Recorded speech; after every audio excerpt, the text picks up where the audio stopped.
আসসালামু আলাইকুম প্রিয় দর্শক, তোমাদের কাছে আবার একটি নতুন ভিডিও নিয়ে চলে এসেছি।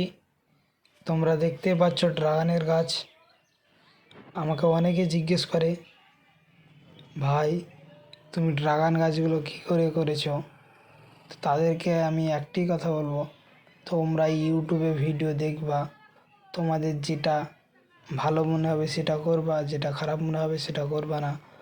আমিও ইউটিউবে অনেকের ভিডিও দেখে দেখে গাছ লাগিয়েছি, গাছ এত বড় করেছি। তো ড্রাগনের গাছ অনেকে দেখেছি দুটো তিনটে করে একটি টবে লাগাই মাটি। সেক্ষেত্রে আমি বলবো একটি গাছ লাগাই ভালো, কারণ টবে খাবারের অসুবিধা হয়। তো একটি টবে একটি গাছ লাগাবো, সেখান থেকে নিচে থেকে 3টে ব্রাঞ্চ রাখবো। বাকি সব ব্রাঞ্চগুলো অবশ্যই ভেঙে দিতে হবে, নাহলে গাছের খাবার অসুবিধা হবে, ডালগুলো পুরোপুরি বড় হবে না, হেলদি ফুল হবে না। তো আমি দুটো তিনটে ব্রাঞ্চ রেখে ভেঙে দিয়েছি। আর সবাই বলে কী সার দিয়েছো ভাই?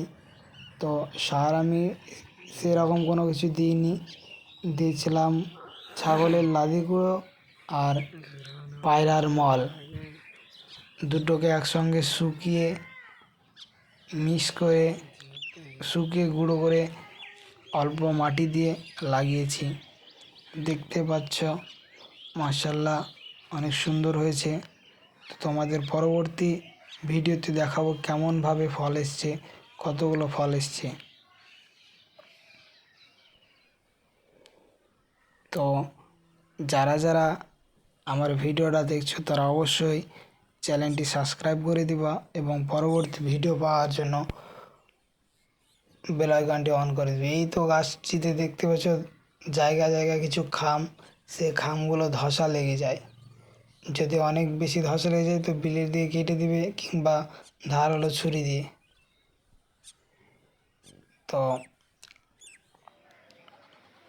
এই দেখো আমার গাছ, আশা করি ভালোই লাগছে। আর তোমরা কমেন্ট করো, তাহলে আরও ভিডিও বানাতে সুবিধা হবে। অবশ্যই কমেন্টটা গঠনমূলক করবে, তাহলে তোমাদের নাম নিয়ে ভিডিও বানাবো।